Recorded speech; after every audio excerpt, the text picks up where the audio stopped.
Huling bisita ko sa inyo, doon sa set, sinabi niyo sa akin, doon pa lang nasesepangs na kayo. Nagkakaroon na kayo ng separation anxiety. How does it feel to be here now doing this press conference, Belle? Well, kanina, we did a fan meet. Grabe, we got so emotional. You know, that moment, I just felt the presence of everyone. I felt the presence of Pamilya Facundo. And now that we're here doing the press con, it makes me more excited for November 12. Nay, Ako kasi, iba naman ang experience ko dito sa Dolphin Theater. The last time nandito ko, kasama ko yung daddy ko. Nandito, yung burol niya dito, ginawa. Kaya pagbalik ko, eto pa lang ako ngayon. Kaya parang flashback ako. Oo. Pero, natutuwa ako na nandito kami ngayon, mga anak ko. grabe yung attachment sa'yo ni Belle eh. Parang anak mo na eh, no? Anak ko sila. Di ba? Yung ko na sila. Piolo, welcome back to Star Cinema. Your homecoming. Yeah, after 8 years, I'm just really excited to be back home. When was the last? 8 years ago. Last night? Last night, yeah. Wow. Ngayon, new night. New night! Saan nanggaling yung new night? Ang sarap, homecoming. Yes, it's nice to be back. Your first love, your first family, and of course, ABS-CBN and Star Cinema for that matter. Ang sarap nung pakiramdam na uuwi ka sa pamilya talaga na nagpalaki sa'yo, na nagbigay sa'yo ng break at the same time. Ang sarap nung pakiramdam na nakabuo ka ng isang pamilya within the shoot, sa shoot namin. At yun ang talagang regalo namin sa mga tao. Itong pelikula na ginawa namin, na pinaghirapan for so many months, and I'm just really excited because, you know, when it comes to family dramas, when it comes to films like this, ang mapagkakatiwalaan talaga natin Star Cinema. So, I'm Speaking really of, happy for that. speaking of going back, Inay, welcome back ulit. Sorry sa pagtanong, ano ba yung last mo? Hindi ko maalala. Chris, last ni Inay. Ha? T2!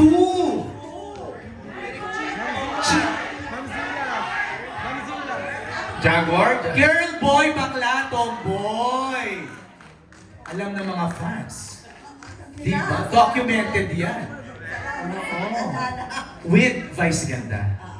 Isa anak ko pa yun. Di ba? Na Isang ako panganak. nakakalimuhin at naninipa. JK naman, your first movie with Star Cinema. Tama ba? Yeah, yes it is. First movie, bongga ka agad. Thank you. Hindi bago ako. No, actually, again, hi everyone. I wanted to go back to your question earlier kasi the last time we were together as well, andun tayo sa sa location. Tapos as you very well know, nakapambahay na kami and we felt at home. Talagang hanggang ngayon ramdam ko yung sepangs kasi going on set was one of those things that I was looking forward to doing. Pag nalaman namin na, may taping, kasi ang saya lang namin sa set. So, nakakamiss, pero sana hindi ito yung uling pagkasama ng pamilya Facundo. Wow! Narinig mo yung cards, ha? Dinig na dinig daw. Dinig na dinig. Okay. Meron tayong gifts sa kanilang lahat. It's time to watch the official trailer of this movie. Mga kapamilya, this is the official trailer of Meet, Greet, and Buy.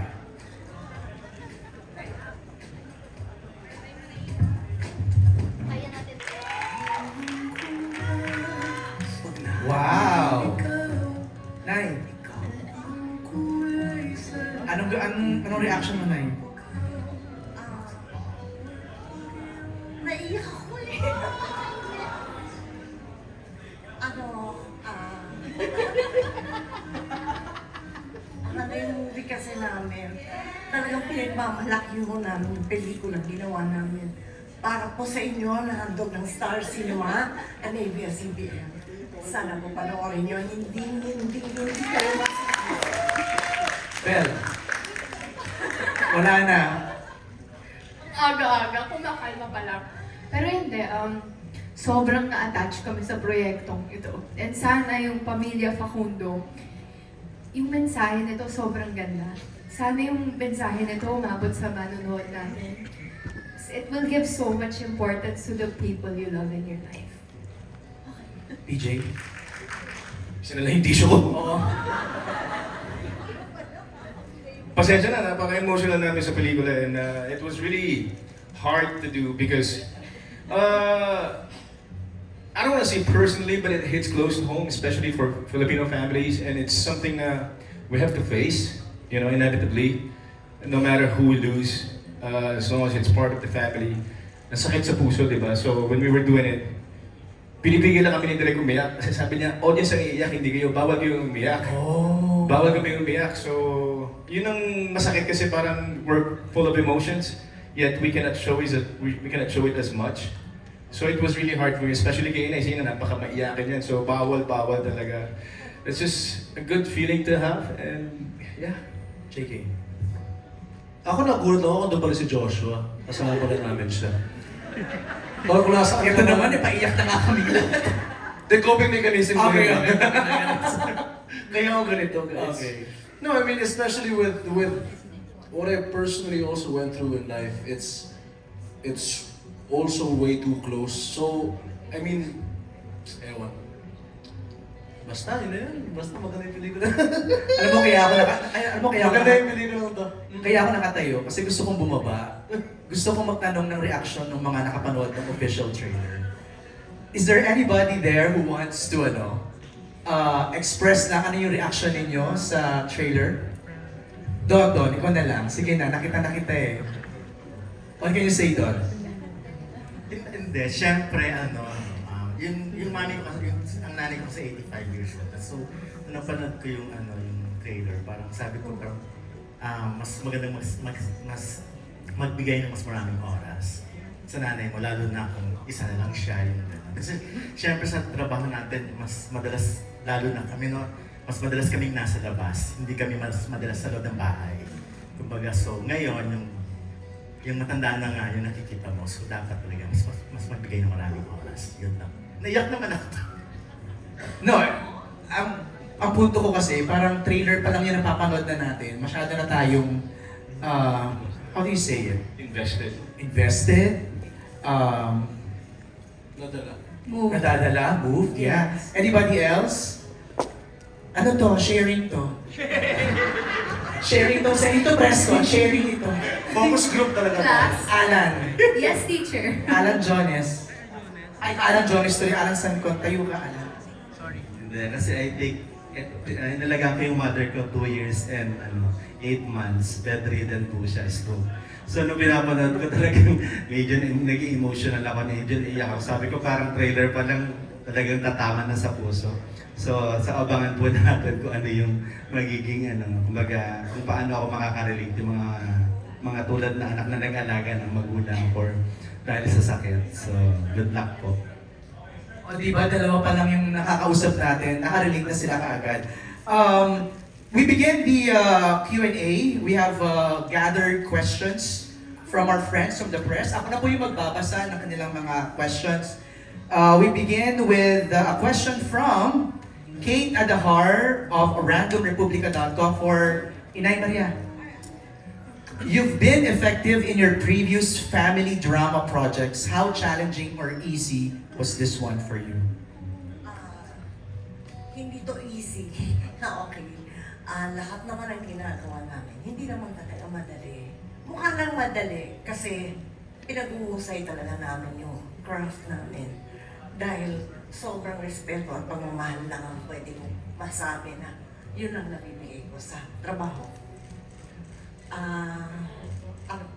Nay, when you received the script, when it was pitched to you, ano yung unang naging reaction mo? Umikot na yung utak ko kasi binigyan din nila ako ng casting eh. So, nung nasabi na nila na yung casting ganito, sabi ko, kailan shooting? Tinanong mo na kaagad? Oo, ngayon na. Asap, di ba? Asap na. Asap na. Tapos yun na, nagulat na ako sa set dahil unang meeting pa lang namin, ng mga anak ko, shoot na kami. Shoot na shoot. Love it. I love it. Okay, let's go to our writers. Paano ba nagsimula tong kwentong to? Is this a story inspired by true events?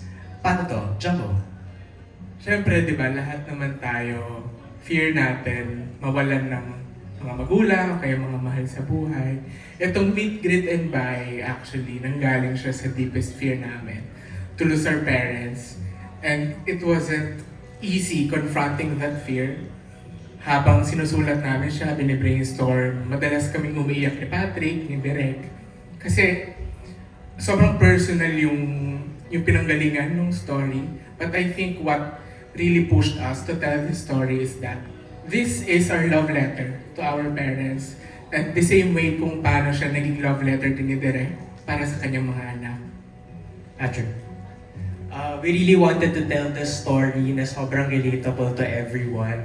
And I feel like katulad ng sinabi ni Jumbo na fear, it's a universal fear for everyone, di ba? To lose yung mahal nila sa buhay. So yun yung naging focus namin while writing this story na sana maraming taong makarelate. Gusto namin ikwento to kasi kwento natin to lahat. Oh, tinan mo kanina nga, dalawa pa lang na kasi Donald pa lang, saka si Alan Sancon pa lang.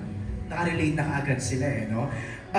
Thank you, Kate, for your question. The next one is from Tessa Mauricio from the Manila Times. For PJ, Piolo, Inay Maria, or the Diamond Star, is known for her motherly ways on the set.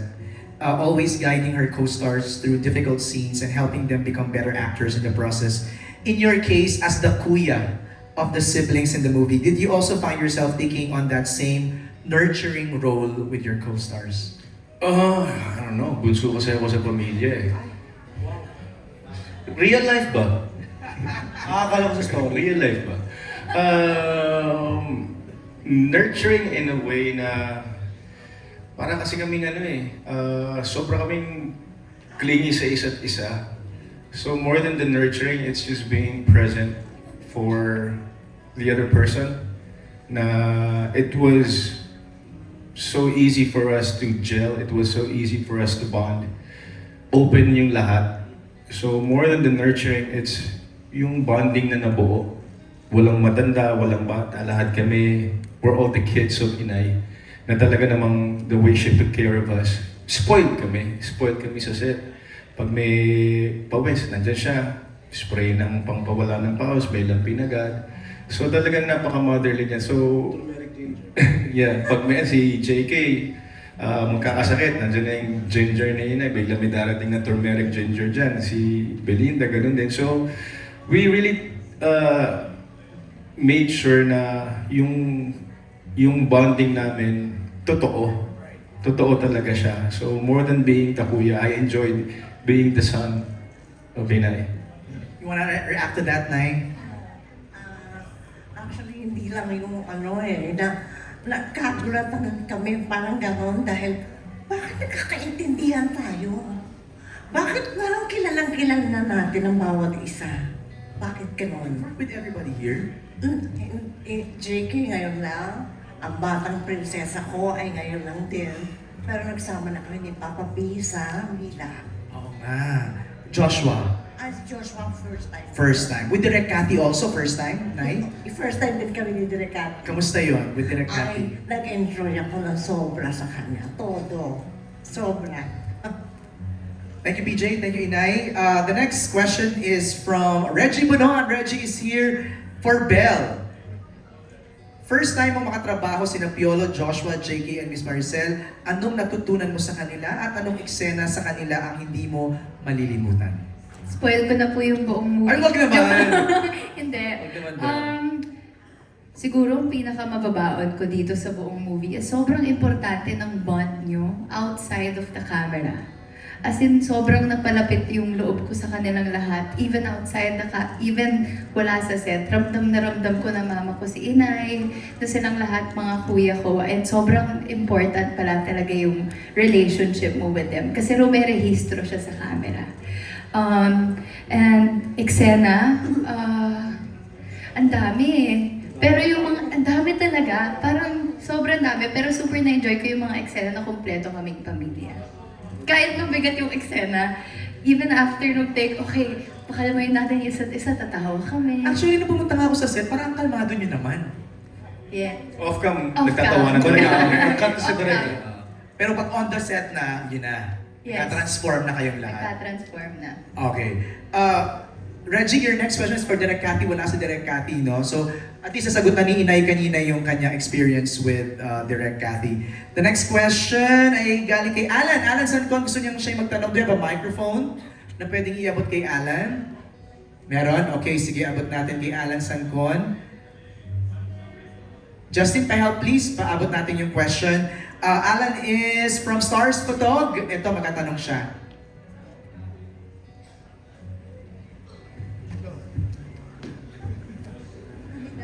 Okay, ito na lang. Alan. Abot na lang. Kayo.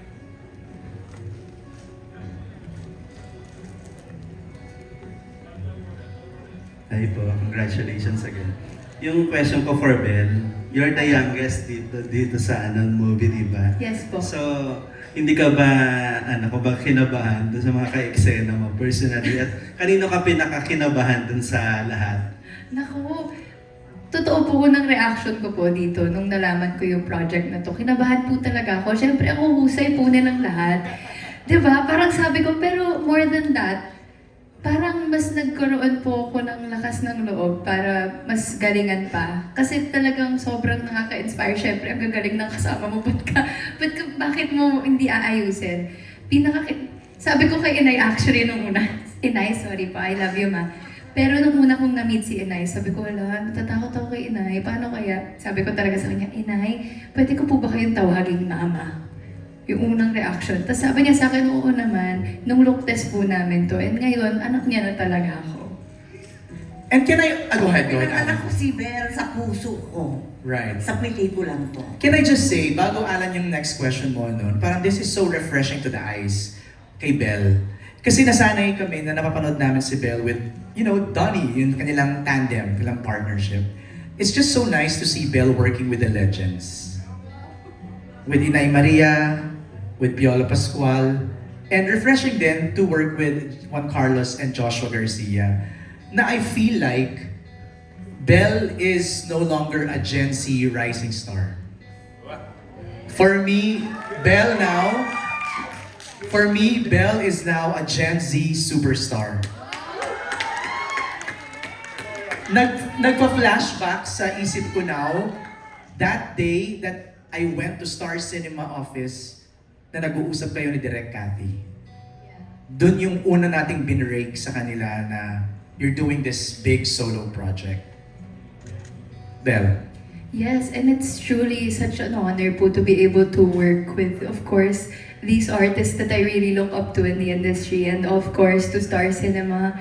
It's such an honor to be able to do this project, and it's ang ganda-ganda ng mensahe nito, and just to be able to be part of the cast itself, sobrang nakakataba po ng puso, and pinagpapasalamat ko po yun. Thank you, Belle. Thank you. Alan, your next question? Supposed to be my question is for Direk Cathy, pero tanong ko na lang kay Inay Maria.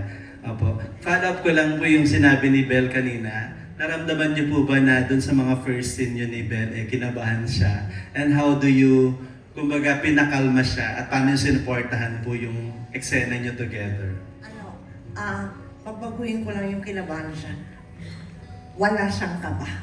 Wala. Hindi ko nakita yun. Ang nakita ko yung mga mata niya eh. Mga mata, ang ganda-ganda ng mata. At saka, isa pa talagang natural siya umarte. Totoo ang arte niya, hindi siya umaarte. Totoo lahat yung pinakita niya. Genuine lahat.